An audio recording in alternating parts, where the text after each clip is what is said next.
Assalamualaikum warahmatullahi wabarakatuh. Hari ini kita akan membahas materi mengenai teorema Korostowski. Sebelum kita membahas teorema Korostowski, kita akan sedikit membahas latihan mengenai materi sebelumnya, yaitu graf planar dan rumus Euler. Misalkan, graf sederhana planar memiliki 24 buah, masing-masing simpul berderajat 4. Representasikan planar dari graf tersebut membagi bidang datar menjadi sejumlah wilayah atau muka. Berapa banyak wilayah yang terbentuk? Diketahui N sama dengan 24 karena pada soal terdapat graf sederhana planar memiliki 24 simpul, maka simpulnya adalah 24. Maka derajat simpulnya 24 dikali 4 sama dengan 96.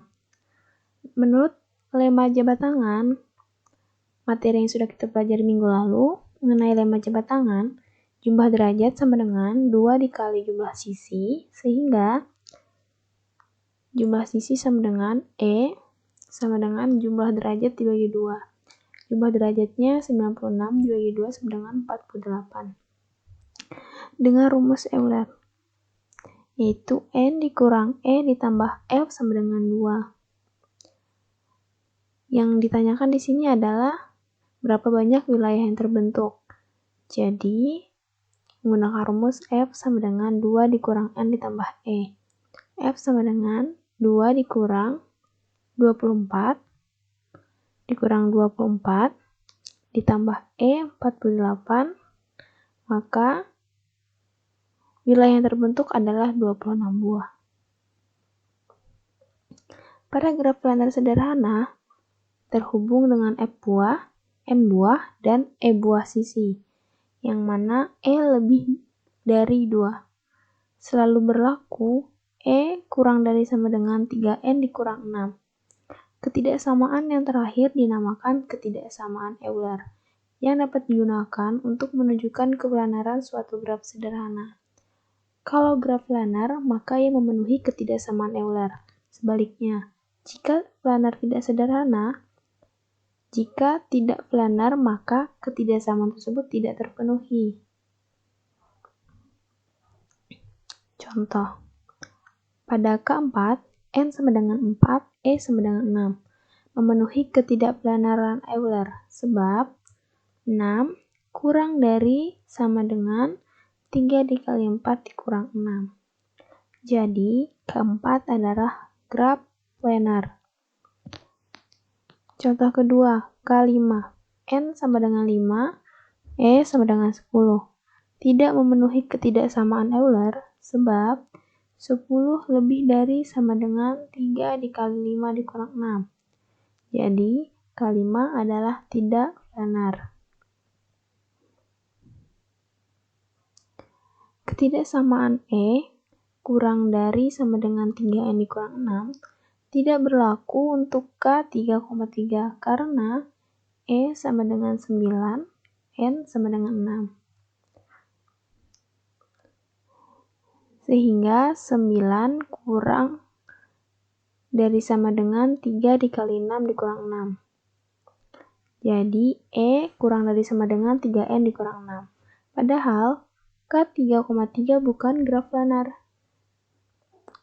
Buat asumsi baru, setiap daerah pada graf planar dibatasi oleh paling sedikit 4 buah sisi. Dari penurunan rumus diperoleh E kurang dari sama dengan 2N dikurang 4. Contoh, graf K3,3. Pada graf di bawah, memenuhi ketidaksamaan E kurang dari sama dengan 2N dikurang 4 karena E sama dengan 9, N sama dengan 6. 9 lebih dari 9 kurang dari sama dengan 2 dikali 6 dikurang 4. Artinya 9 kurang dari 8 itu salah. Jadi, yang berarti K3,3 bukan graf planar. Karena pernyataan ini tadi salah.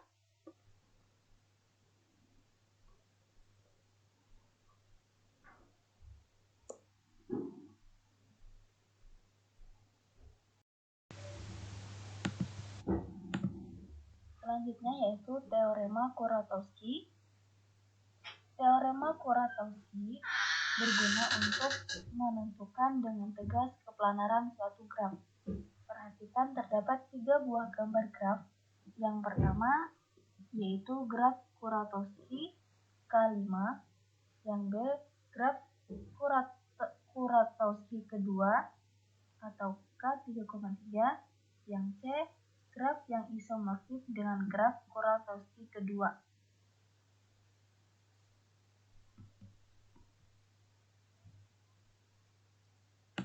Kazimierz Kuratowski merupakan seorang ilmuwan matematikawan dan ahli logika Polandia. Beliau adalah salah satu perwakilan terkemuka dari Sekolah Matematika Warsawa.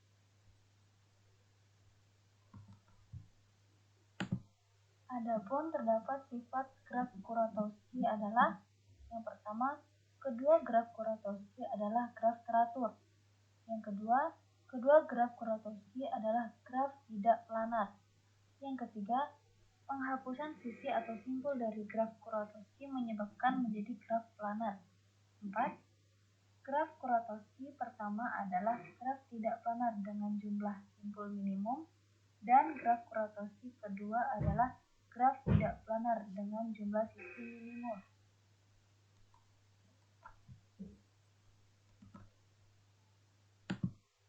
Teorema Kuratowski yaitu graf G bersifat planar jika dan hanya jika ia tidak mengandung upagraf yang isomorfik dengan salah satu graf Kuratowski atau homorfik dengan salah satu dari keduanya. Perhatikan ketiga gambar buah graf, yaitu gambar graf yang homorfik satu sama lain.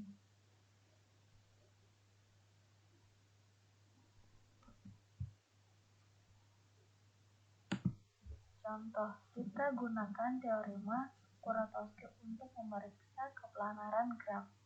Graf G di bawah ini merupakan graf planar karena mengandung upagraf atau G1 yang sama dengan K3,3. Dapat dilihat pada gambar. Graf G tidak planar karena mengandung upagraf yang sama dengan K3,3.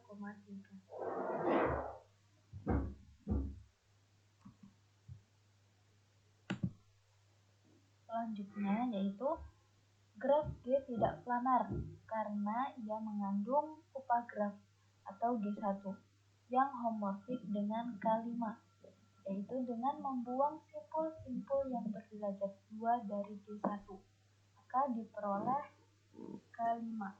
Dapat dilihat pada gambar, yaitu gambar graf G, upagraf G1 dari G yang homorfik dengan K5.